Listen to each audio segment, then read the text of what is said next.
Nous sommes en train de nous rapprocher fortement de la décision sur Bitcoin et sur le marché crypto-monnaie. On va aller voir ensemble dans cette émission que le Bitcoin avance bien et nous montre pas mal de signaux pour dire que d'ici quelques jours, peut-être quelques semaines grand maximum, on risque enfin d'avoir une prise de décision par rapport à la structure dans laquelle nous sommes en ce moment même. Donc restez bien avec moi jusqu'au bout de cette émission, je vais vous montrer pas à pas qu'est-ce que le Bitcoin nous fait et surtout quand est-ce qu'il serait intéressant de pouvoir se positionner. Alors comme d'habitude les amis, restez avec moi jusqu'au bout de cette émission parce que c'est ce qu'on va aller voir tout de suite.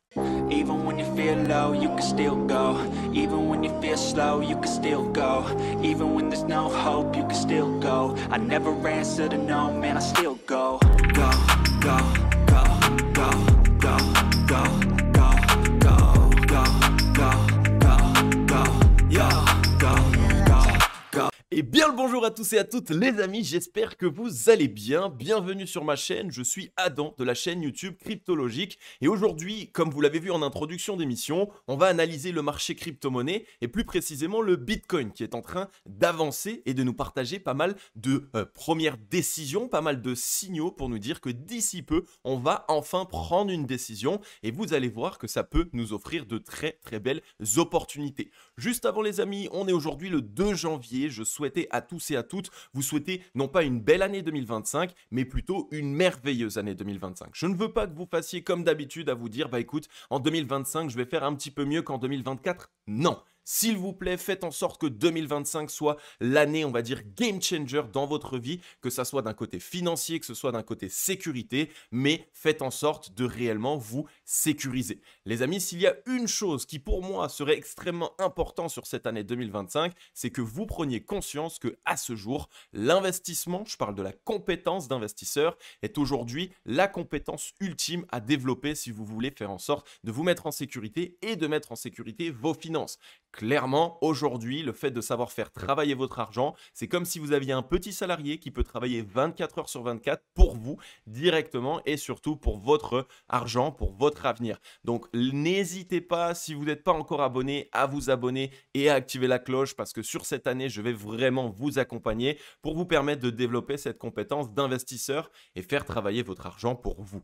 On ne va pas en parler pendant 5 ans. En tout cas, les amis, comme je vous l'ai dit, pour moi, 2025 va être une année exceptionnelle et je serai à vos côtés et je vais vraiment vous accompagner pour que vous puissiez en faire de même.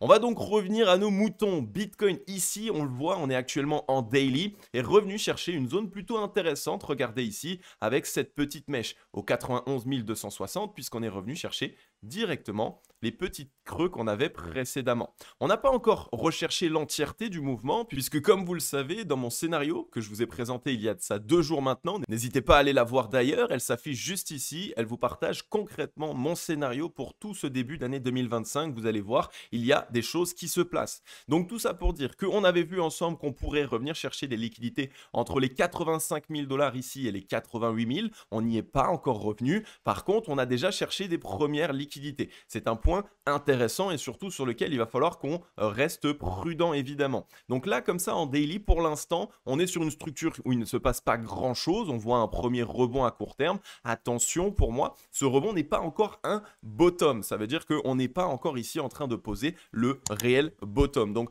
restez prudents. On est ici le début d'année 2025. On aime faire des pièges. Selon moi, il y a des probabilités qu'aujourd'hui, on vienne faire un petit rebond pour chasser ici les liquidités short et aussi évidemment faire rentrer des longues pour que évidemment il y ait des liquidités qui s'accumulent maintenant de nouveau derrière. Et ensuite, pourquoi pas, début d'année ici, venir réaliser le fameux petit dernier mouvement baissier. Ça viendrait clairement faire peur et jouer sur la psychologie du marché. Ça me permet de vous introduire ici directement la psychologie du marché. Vous le savez, j'utilise personnellement le Crypto Fear and Greed Index, qui est tout simplement l'index de psychologie de marché. On est toujours dans la joie 70. Et ça, c'est pas le meilleur des signaux possibles. Comme vous le savez, pour moi, il y a bien plus de probabilité de poser un bottom quand le Crypto Fear and Greed est dans la neutralité, voire dans la peur. Donc, on n'est toujours pas à l'abri d'un potentiel mouvement baissier à court terme, évidemment, juste pour revenir encore une fois, créer de la peur et faire en sorte, évidemment, que beaucoup d'investisseurs capitule, d'accord? Et en même temps, on pourra piéger des acheteurs. Donc, prudence par rapport à ça. Si on regarde pour l'instant la structure de prix, autrement que ce petit léger double bottom que nous sommes en train de réaliser ici, il n'y a pas du tout encore de signaux de retournement haussier. Donc, prudence, comme expliqué, ici, nous n'avons pas encore réellement de retournement de structure ni de volume acheteur. Donc, la décision, pour moi, ne devrait pas se prendre aujourd'hui, elle devrait plutôt se prendre dans les quelques semaines à venir. Vous voyez ici, pareil, au niveau du ratio long short, vous le savez, c'est mon indicateur de momentum. Il y a encore toujours la possibilité pour nous de nous faire rejeter de cette zone de neutralité afin d'engager un dernier mouvement baissier et ce serait sans doute le mouvement de capitulation. Maintenant, vous devez le comprendre, quand on met en place ce type de mouvement baissier sur le marché crypto-monnaie intégral, on cherche de la capitulation. Faire sortir un maximum d'investisseurs et également chercher des liquidités du côté du trading. Toutes les personnes qui ouvrent du levier en futur, eh bien ça nous permet ici de sortir ces effets de levier, de venir alléger le marché et ensuite de pouvoir potentiellement nous relancer. Donc à court terme, on n'est pas encore ici de retour réellement dans des zones parfaites. Donc ça veut dire qu'il n'y a pas encore beaucoup de probabilités de venir poser le bottom de cette manière. Et cela, on va pouvoir le confirmer également sur les autres actifs, notamment les altcoins ici, puisque si on passe par exemple le crypto total, ici vous voyez, on est clairement revenu dans ma zone d'achat, dans les alts. Je vous ai déjà expliqué que ici, des 3210 milliards jusqu'aux 2870 milliards, c'est une zone intéressante pour se positionner sur les alts. Donc on y est revenu un petit peu, pour l'instant on n'y est pas encore revenu dans son intégralité. Donc pareil, ici on voit, on est en train de poser un petit bottom, c'est plutôt intéressant, mais pas encore ici de signal clair et net. Donc attention à court terme à ce rebond qui pourrait piéger un petit peu, revenir ici chercher légèrement plus bas. Vous le savez, on a les 3000 milliards de capitalisation qui est une très grosse zone de support et on a laissé quand même ici, si on regarde un petit peu, pas mal de mèches, pas mal de petits creux. Donc attention ici, on n'est toujours pas à l'abri d'y revoir un léger mouvement, revenir combler cette mèche, hein, évidemment, et ensuite peut-être nous relancer. Ça viendrait créer un maximum de peur et de l'autre côté, évidemment, ça permettrait également, comme vous le savez, aux whales de pouvoir se positionner parce que les gros portefeuilles, quand ils ont des grosses positions qu'ils essayent de placer, imaginons 100 millions de dollars, eh bien en face, ils ont besoin de vendeurs, de personnes qui vendent leur position pour qu'elles puissent racheter. Donc, il faut des mouvements de capitulation. C'est quand les gros cherchent à se positionner. D'accord? Donc, prudence, là encore, le crypto total nous montre que certes, on est en train de, on va dire, stabiliser, mais à court terme, on pourrait venir faire ce dernier mouvement et là, potentiellement, essayer de poser un bottom et de nous relancer. Même sur le MACD, donc un autre indicateur de momentum, on voit que certes, on est en train de mettre en place des divergences actuellement, peut-être petite divergence haussière, mais on est toujours largement sous la zone de neutralité. Donc actuellement, la dominance reste pour les bears, d'accord? Donc là encore, quelques signaux qui nous montrent que on revient dans des zones intéressantes d'achat, mais on n'est pas encore clairement dans le bottom ultime. Donc pour celles et ceux qui veulent se positionner, n'oubliez pas de prendre votre capital, de le diviser en plusieurs points d'entrée, potentiellement ici, pourquoi pas 5 points d'entrée, voilà, et vous les positionnez dans la zone d'achat. Donc ici, 3111, 3003, 2997 et 2889. Cette manière vous permettra d'augmenter vos probabilités de trouver le bottom et surtout de lisser votre prix d'entrée moyen. Ok? Donc pareil, là sur le crypto total, pas grand chose à dire de plus. On est revenu chercher quelques liquidités. On pourrait ici tout simplement faire cette petite frayeur, revenir combler la mèche et ça ferait un petit peu la même chose sur les alts. Donc prudence là encore à court terme. On voit qu'il y a des signaux intéressants mais qu'on n'est pas encore sur la relance directe et immédiate. Maintenant, on va passer sur Ethereum. Juste avant, les amis, je voulais juste vous introduire le sponsor de la chaîne. Aujourd'hui, c'est Bitpanda qui vient avec des explications claires puisqu'ils ont sorti une nouvelle plateforme. La plateforme s'appelle directement Bitpanda Fusion. Donc, je vais vous montrer ça. C'est ici la possibilité pour toutes celles et ceux qui veulent avoir une plateforme un petit peu tout en un, eh bien de pouvoir trader avec un petit peu plus, j'ai envie de dire, de cadence, de pouvoir trader ici avec des effets de levier et surtout faire en sorte de pouvoir avoir une interface de trading intéressante. C'est la toute nouvelle nouveauté de Bitpanda et aujourd'hui, ça leur permet d'être clairement un des exchanges, j'ai envie de dire, avec le plus d'outils et de possibilités, que ce soit pour les traders ou pour les investisseurs. Comme je vous l'ai déjà expliqué, moi, Bitpanda, je l'utilise pour diversifier mon portfolio. C'est intéressant de voir à quel point Bitpanda aujourd'hui aujourd'hui nous offre la possibilité de nous diversifier au travers de cette même plateforme et le tout sans changer directement vos crypto-monnaies en euros, donc de ne pas être directement assujetti à la flat tax. Vous allez pouvoir utiliser vos USDT, donc vos stablecoins, afin d'acheter des autres actifs que les cryptos. Vous pouvez avoir les security tokens, évidemment, ensuite les actions, donc ici, pas mal d'actions qui sont proposées. Vous pouvez également vous diversifier sur les ETF, les matières premières ainsi que les métaux. Et vous le savez, en tant qu'investisseur, si vous voulez vous professionnaliser et surtout assurer de développer un patrimoine sur du long terme, eh bien la diversification est un point extrêmement important, j'ai même envie de dire un point majeur. Et Bitpanda aujourd'hui, c'est un exchange extrêmement intéressant pour cela. Donc pour toutes celles et ceux qui veulent, n'hésitez pas à créer votre compte sur Bitpanda. Je vous laisse le lien en description. Vous allez voir que tout au long de cette année 2025, on va mettre en place pas mal de stratégies de diversification et on utilisera Bitpanda. Donc vous pouvez passer par mon lien. Vous allez également obtenir un bonus directement de dépôt. Donc je crois que c'est à peu près 10% de votre dépôt qui va vous être remis en BTC. Donc franchement, sautez sur l'occasion. Le lien est en description, les amis, et vous allez voir que ça va beaucoup vous aider pour vous diversifier et faire en sorte de vous professionnaliser en tant qu'investisseur.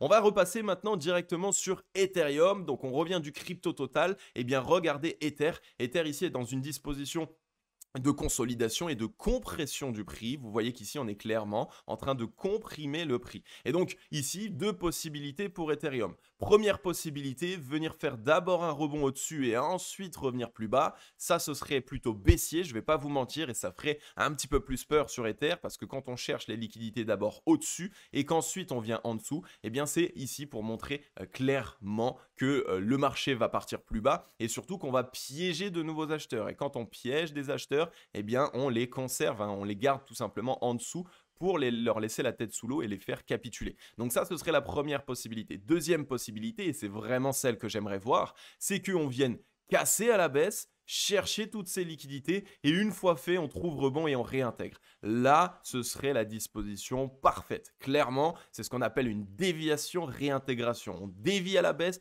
on cherche les liquidités des longues et ensuite on part en haut, ce qui pourrait potentiellement, en plus de ça, créer un départ de short squeeze puisque ça viendrait. Et c'est tout simplement pour liquider tous les shorts, tous les stop shorts qui se seraient positionnés sur cette zone. D'accord? Donc vraiment, c'est ce que j'aimerais voir sur Ether. C'est la raison pour laquelle je vous ai déjà montré également ma zone d'achat. Encore une fois, on parle de zone, pas de prix.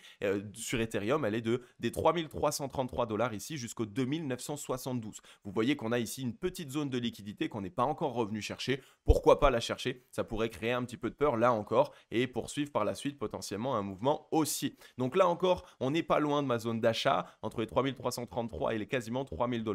Les 3000 $ également, une zone de support plutôt intéressante qui concorde quasiment avec les 0,5. Donc ici, cette mèche qu'on pourrait revenir combler et même peut-être faire une petite mèche juste là, tac, en dessous pour créer la frayeur. Donc là, pareil, Ether est en train de nous montrer un peu le même style de disposition. Maintenant, comme expliqué, j'aimerais vraiment qu'on vienne directement faire le mouvement baissier et pas qu'on chasse au-dessus pour après se faire réintégrer parce que là, ce serait un petit peu plus catastrophique et il faudrait qu'on revoie ensemble peut-être nos targets parce que ça pourrait revenir plus bas sur Ethereum. D'accord? Donc on reste prudent par rapport à ça. Si on prend Ether en termes de momentum, il est en train de bien souffler. Donc les acheteurs sont en train de récupérer de la force. On essouffle petit à petit les vendeurs. Donc c'est quand même un très bon signal là également. Donc Ether, il n'est pas si loin que ça de pouvoir nous donner son moment de vérité. Comme je vous l'ai déjà expliqué, pour moi, le moment de vérité, on va l'avoir clairement aux alentours de mi-janvier, donc 15-20 janvier, jusqu'à peut-être début février. Et d'ici peu, du coup, on risque d'avoir enfin une décision du marché et sans doute cette poursuite, ce deuxième mouvement haussier sur le marché crypto. Donc pour toutes celles et ceux qui ne sont pas encore positionnés ou qui ont du capital et qui veulent se positionner,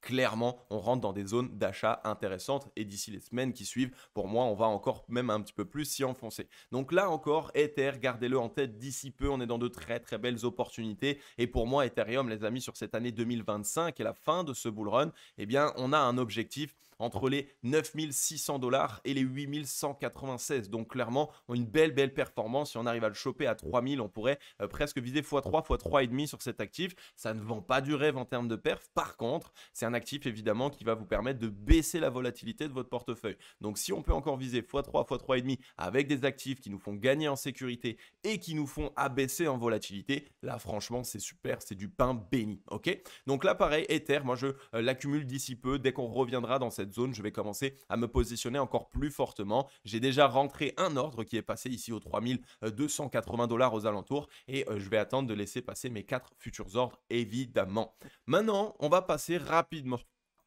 excusez-moi, sur le dollar. Le dollar, comme on le voit, est dans une disposition ici, est en train de potentiellement d'essayer de marquer un top. On va voir un petit peu ce qui se passe. Comme vous voyez qu'ici, à court terme, il aime bien jouer. Hein. Lui-même n'a pas encore pris de décision. Il veut peut-être qu'on attend une décision, une news économique. Peut-être que du côté des États-Unis, il se passera quelque chose hein, avec un discours de Trump ou avec tout simplement les nouvelles prises de décision économiques pour cette année 2024. Donc pour l'instant, il ne se passe rien. Et comme j'ai déjà expliqué, tant que le dollar ne prend pas la décision, le marché crypto va avoir du mal à prendre sa décision également. Donc à court terme ici, eh bien c'est pour ça que je vous ai dit qu'on pourrait encore chuter légèrement. On verrait un dollar hop partir pourquoi pas et ensuite clairement marquer son top et commencer à entamer sa jambe baissière. Donc ce serait juste génial pour nous que le marché nous offre ce petit dip supplémentaire. Ça créerait de la peur, ça sortirait beaucoup d'investisseurs du marché et donc nous, eh bien ça va être extrêmement positif parce que ça va permettre aux whales de se positionner et de relancer fortement le marché crypto-monnaie. Donc là encore le dollar très important et très intéressant. Je vous rappelle que de toute façon, on est dans la zone d'essoufflement acheteur. Et c'est la 3e fois qu'on y revient, même 4e depuis ces derniers temps ici, comme vous le voyez. Et donc là, la majeure partie du temps, c'est un mouvement qui s'essouffle. Et donc à court terme, même si imaginons on fasse ce petit rebond, à court terme, de toute façon, les acheteurs vont manquer de souffle et avoir besoin tout simplement d'un retracement, d'accord? Donc là, pareil, le dollar est en train de nous montrer que dans les jours, semaines qui suivent, on risque d'avoir une décision et donc on pourrait enfin avoir là aussi un retournement haussier sur le marché crypto-monnaie. Donc vraiment, c'est ça que vous devez garder en tête les amis. Le marché crypto est en train de se disposer, j'ai envie de dire. Pour l'instant, pas de donner de décision, mais juste de se mettre dans cette disposition où pour moi, on va faire ce dernier petit piège à la baisse, on va venir faire peur et beaucoup de gens vont se dire ça y est là c'est la fin du marché crypto, c'est début janvier et en plus le marché crypto baisse, ça y est bear market, blablabla, blablabla. Vous allez entendre un petit peu tout et n'importe quoi. Eh bien je serai là pour vous aider, pour vous montrer que ce n'est pas le cas de manière technique actuellement, même si à court terme on peut chuter encore légèrement, le marché crypto est d'ici peu en train de vouloir nous poser un bottom et ça va vraiment nous permettre de réaliser de grosses performances. Donc dans les émissions qui suivent, je vous partagerai entièrement mon scénario ainsi que les altcoins sur lesquels je cherche à me positionner avec cette baisse qui pourrait avoir lieu. Donc si ça vous intéresse et que vous n'êtes pas encore abonné, n'oubliez pas de vous abonner, d'activer la cloche. Rejoignez la grande team logique, c'est totalement gratuit, mais ça va vous permettre d'être au courant et d'être tenu au courant de toutes mes futures émissions et notamment des altcoins que je vais acheter sur cette baisse. Donc je vous laisse les amis, je vais vous souhaiter à tous et à toutes une agréable journée ou une agréable soirée. On se dit à vendredi 18 h pour la prochaine émission. C'était Adam de la chaîne YouTube Cryptologique. Ciao, bye bye.